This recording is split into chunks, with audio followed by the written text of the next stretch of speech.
Capítulo 2. Entretanto, porque fiz menção às diferentes idades desse homem, que é o mais equilibrado de todos, não será descabido falar algo a mais sobre isso. Ademais, gostaria eu de percorrer as causas de cada uma das preditas notas, mas uma vez que, para o nosso propósito, a consideração das ideias é mais urgente, além de nos preparar melhor para a busca dessas causas, atenhamos-nos agora a isso. Compreendemos, portanto, o animal recém-formado no útero da mãe, para que saibamos de que modo é o mais úmido e mais quente. Sua composição primordial é de sangue e de esperma, ambos úmidos e quentes por natureza. À medida que esses dois se tornam, ao longo do desenvolvimento, cada vez mais secos, formam-se primeiro as membranas, as túnicas, as vísceras e os vasos sanguíneos, e por último completam-se os ossos, as unhas, as cartilagens, pela condensação da sua substância. Afinal, enquanto a substância que está por baixo das demais não puder se estender ou condensar, nenhuma das coisas mencionadas pode ser gerada. É pela extensão dela que se completam as túnicas, as membranas, as artérias e veias, os nervos, e pela condensação, os ossos, as cartilagens, as unhas, os cascos e as vísceras. Completadas, por fim, no útero essas partes, só então o bebê é parido. Ainda, porém, está úmido, como a alga do mar, e não apenas nos vasos sanguíneos, nas vísceras e na carne, mas também nos próprios ossos, a parte mais seca do nosso corpo. Mas a estes, como aos demais membros, a ama dá formas como se fossem de cera.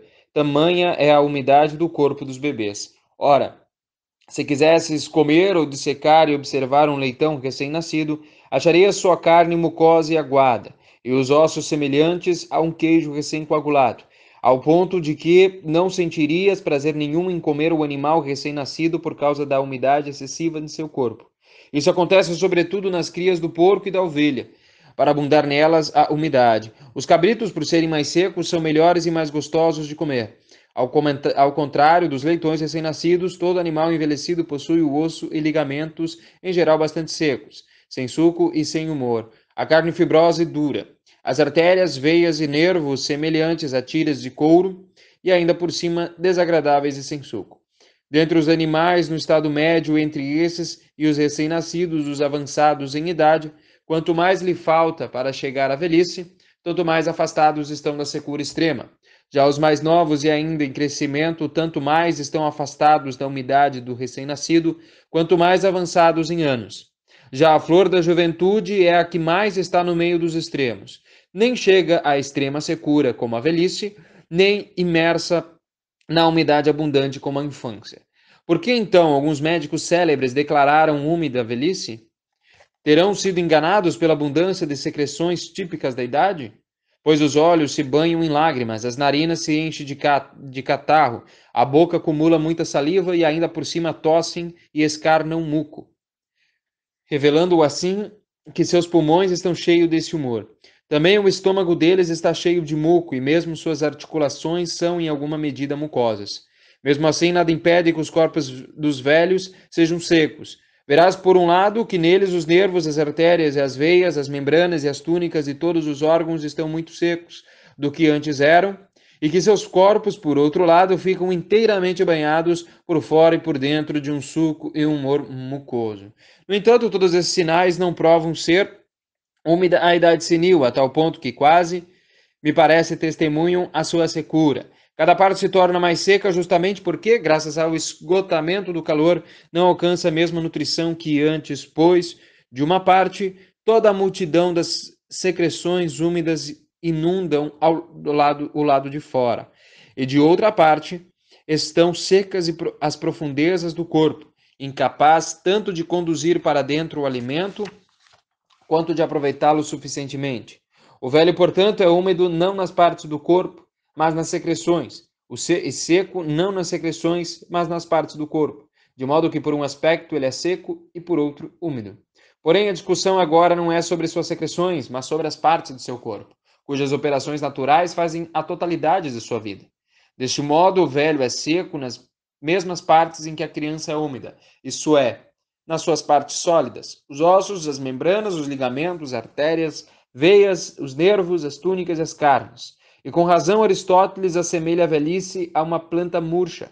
De fato, percebe-se como as plantas novas são maleáveis e úmidas, e as velhas parecem tornar-se cada vez mais secas, até que um dia secam por completo, e nesse momento podem ser consideradas mortas. Pois bem, que a idade senil seja mais seca está bastante evidente pelo que já foi dito, que seja também a mais fria, por sua vez, é ainda mais evidente, a ponto de ninguém duvidá-lo.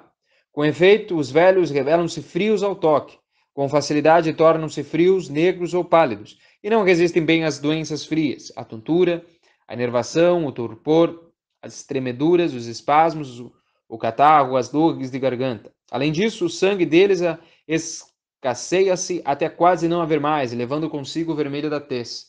Também a digestão e a assimilação da comida, a produção do sangue, a distribuição da comida, a nutrição, o apetite, os sentidos e os movimentos são imprecisos e mal executados. E afinal, o que mais é a velhice senão a estrada da morte? Se a morte é a extinção do calor inato, a velhice é como seu definhamento. Nem por isso, contudo, há consenso entre os médicos sobre a infância e a flor da juventude. Tampouco é fácil resolver a controvérsia entre eles, pois há argumentos persuasivos dos dois lados, tanto da parte dos que pensam que as crianças são mais quentes que os jovens na flor da idade, quanto da parte dos que defendem que os jovens na flor da idade são mais quentes do que as crianças. Uns reparam que o sangue é, por natureza, o humor mais quente do corpo animal, e que os fetos, num primeiro momento, são quase apenas sangue. E somente mais tarde é que as partes vão sendo moldadas e separadas em ossos, artérias, veias, cada uma distinta da outra. Porém, todas vermelhas e detentoras do mais puro e quente sangue. Disto concluem que os bebês que estão ainda no útero são os mais quentes. E se é assim, as crianças, quanto mais próximas são dos bebês no útero, tanto mais quentes são do que os jovens na flor da idade. Outros observam que há muito sangue nos jovens, mais do que nas crianças, o que explica por que sangram em tamanha profusão. E que o humor da bile amarela, muito mais quente do que o sangue, é neles o mais abundante, por isso declaram que os jovens na flor da idade são mais quentes que as crianças. Os primeiros, outra vez, partem das operações próprias das crianças e constatando, por um lado, como crescem e, por outro, como apetecem e digerem quantidades de alimentos excessivos em proporção ao corpo, afirmam que é vigoroso nelas o calor.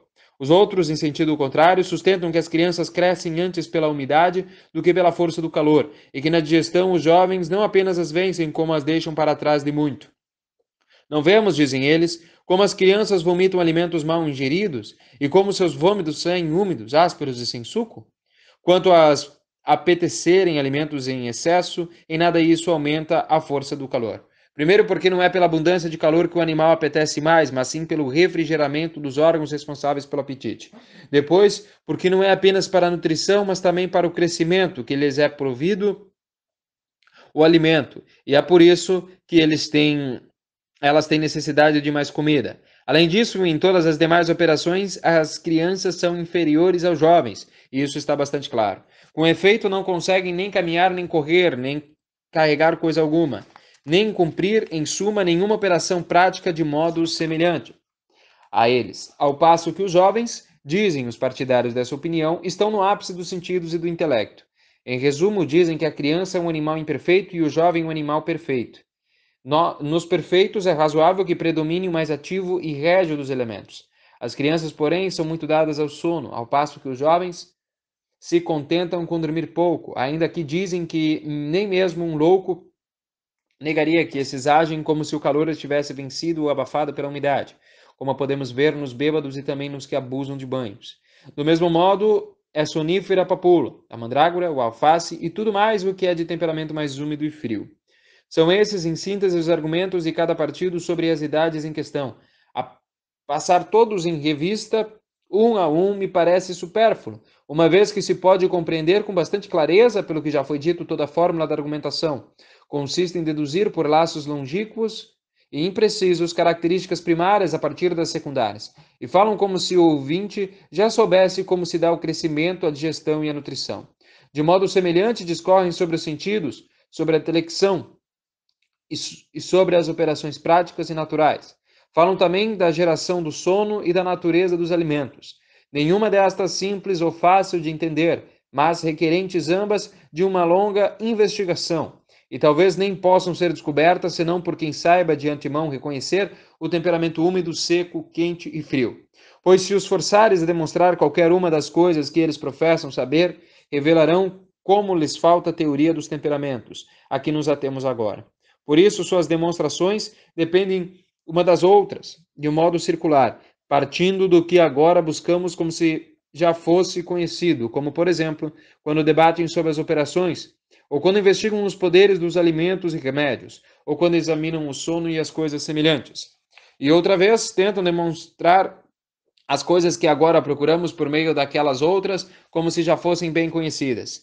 Eu, porém, não aprovo demonstrações desse tipo e, para falar a verdade, nem as considero demonstrações, como expus mais profusamente em outra obra. Julgo, pelo contrário, ser melhor em toda lição começar delimitando a ordem dos pensamentos. Se, portanto, o princípio de toda discussão sobre os temperamentos é a investigação dos elementos, isso é, se são impassíveis e completamente alheios à mudança, ou pelo contrário, são capazes de mudar e alterar-se, e ao acaso a presente discussão. Com toda certeza, não se deve dar fé aos argumentos deles a partir do que ainda não se sabe, mas como é justo e correto, é necessário que a demonstração seja sustentada ou pelo que é evidente ou pelo que já foi antes demonstrado.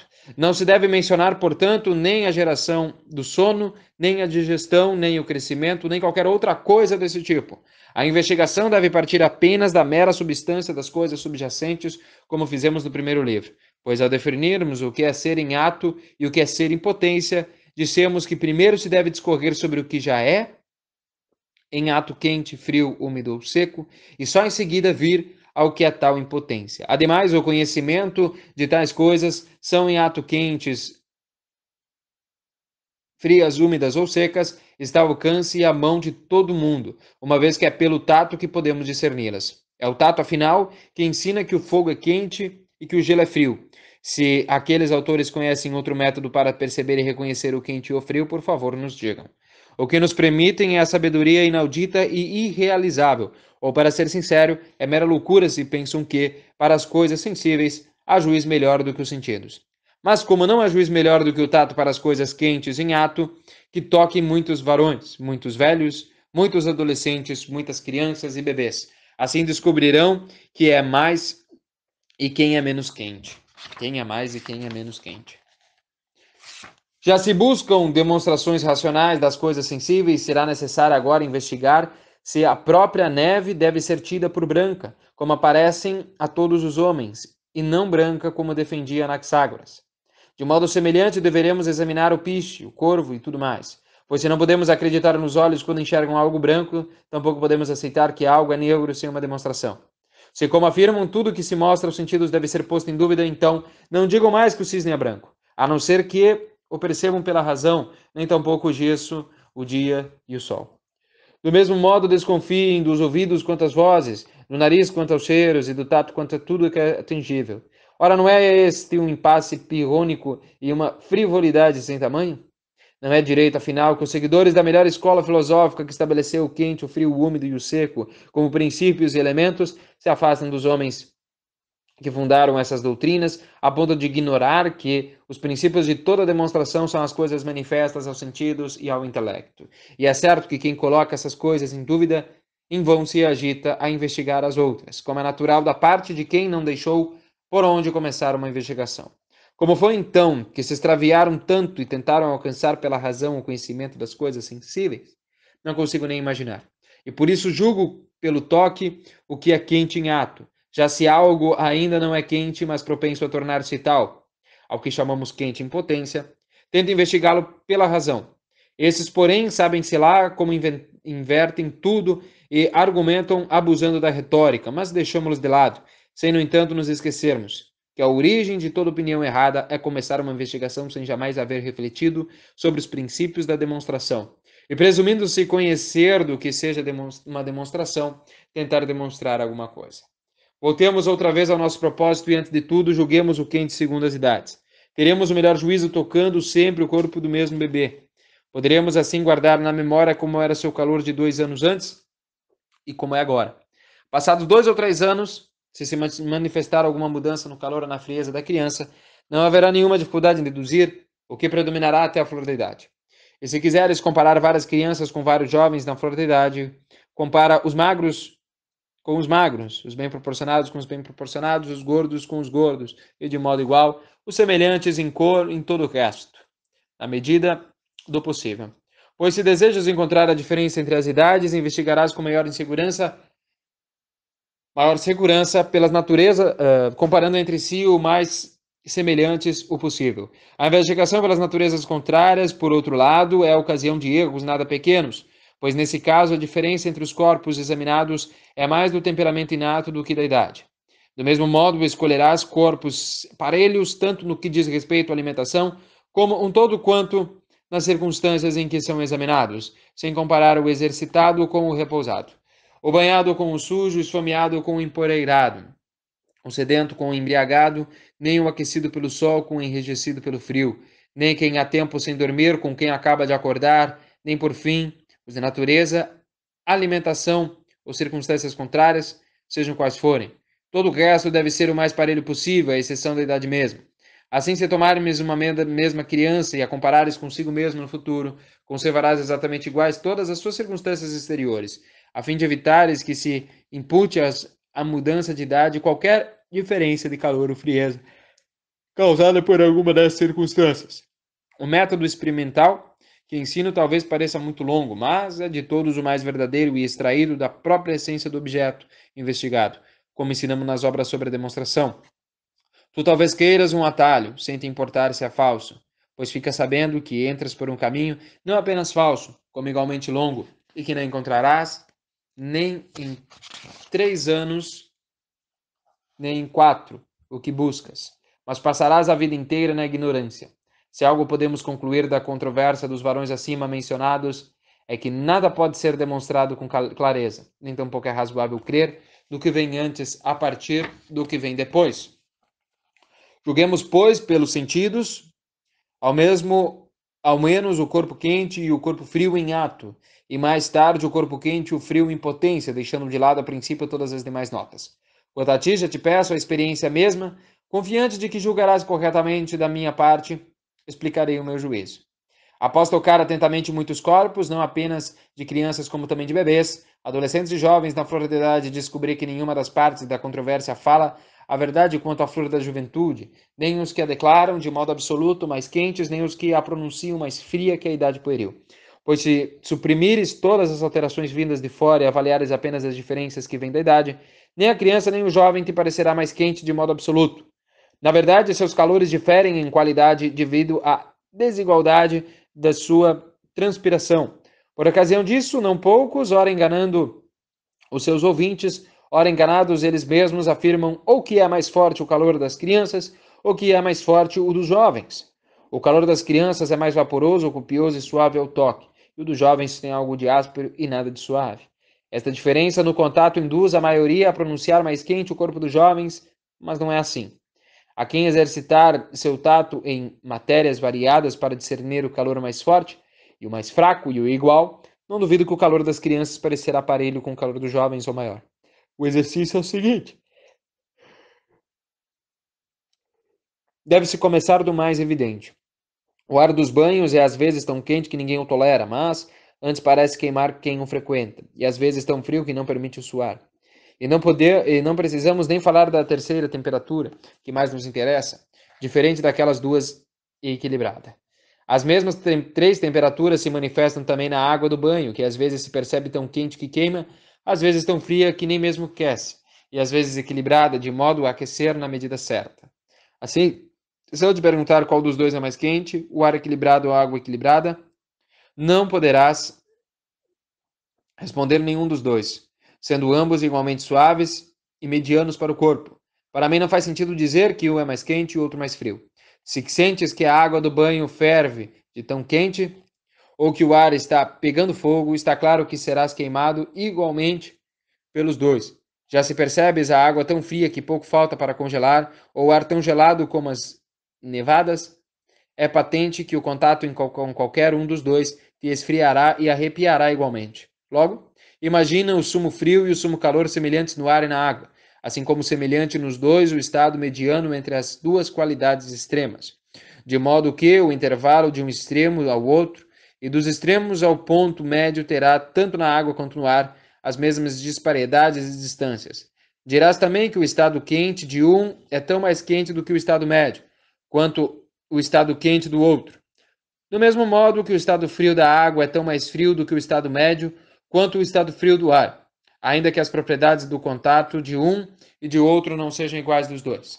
A água equilibrada, afinal, não produz a mesma impressão no tato que o ar equilibrado. E por que eu haveria de ilustrar melhor a diferença entre as coisas tão diferentes? O mesmo ar com a mesma temperatura quente, afinal de contas, não causa impressões variadas a quem o sente, conforme esteja ou mais embaraçado ou evaporoso, ou mais fuliginoso e esfumaçado, ou completamente límpido. Existe, portanto, uma igualdade de calor em substâncias múltiplas e diversas, e quem não presta a devida atenção, contudo, essa igualdade se disfarça de desigualdade, porque não parece igual em todos os aspectos. Ademais, quem refletir sobre os métodos que propus e exercitar os sentidos pela experiência de várias coisas particulares, encontrará sem dúvidas um calor igual nas crianças e nos jovens, e não se deixará enganar pelo fato de que um se manifesta numa substância úmida e o outro numa substância seca. Afinal, a pedra pode receber o mesmo calor que a água sem importar que a pedra seja seca e a água úmida. Assim, pois, após observar milhares de crianças, rapazes e adolescentes e de acompanhar por anos o mesmo bebê na passagem à meninice e depois à adolescência, nenhum me pareceu mais quente que o outro, nem a criança mais do que o jovem na flor da idade, nem o jovem na flor da idade mais do que a criança. Apenas, como já disse, que o calor das crianças é vaporoso, copioso e suave ao contato, e o dos jovens escasso, seco e não suave como o das crianças. Pois como a substância das crianças é mais úmida, muito escoa para fora delas, e pouco dos jovens, já que sua substância é mais seca. Assim, nenhum dos dois parece mais quente de modo absoluto. Um aparece por causa de sua maior transpiração, o outro por sua aspereza. A criança tem mais calor inato, já que sua geração é do sangue e do esperma, também mais suave. Nos jovens, o calor é mais escasso, seco, e não é suave a quem entra em contato com ele.